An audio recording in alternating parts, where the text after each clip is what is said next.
బ్రతుకున్నంత కాలం ఈ బాధలు లేకుండా ఉండాలి అంటే శివకేశవ నామాలు అనుకుంటూ బాగుపడచ్చుగా అన్నట్టు.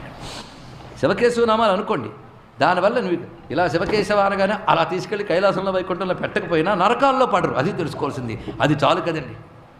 ఒక ఆవిడంది నా స్వర్గాది లోకాలు కదా కైలాసమే అన్నది. అక్కడ ఇంద్రుడు పాపం వెల్కమ్ చెప్తున్నాడు ఏంటి, అది రావడం కూడా మహా కష్టం తెలుసుకోండి. ఇక్కడ ఊర్ధ్వలోకాలు కూడా రావడం మహా కష్టం.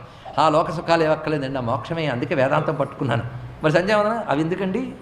అయితే నువ్వు ఆ లోకాలు కాదు కదా నరకానికి పోతావు, జాగ్రత్త, అది చెప్పాల్సింది. ఇక్కడ ఎన్ని రహస్యాలు ఉన్నాయండి గతుల గురించి తెలుసుకోవాలంటే. ఇక్కడ విశేషమైన అంశం.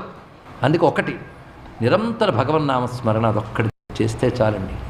నువ్వు తెలిసినంత మేరకు ధర్మం చేయి, తెలిసినంత మేరకు అధర్మం చెయ్యకుండా జాగ్రత్త పడు, అంతే. ఒక్కొక్కప్పుడు ఏదో ఆవేశంతోనో అజ్ఞానం తప్పులు చేస్తుంటే క్షమించమని రోజు వేడుకో. ఉన్నాయిగా క్షమాపణ స్తోత్రాలు, నామస్మరణ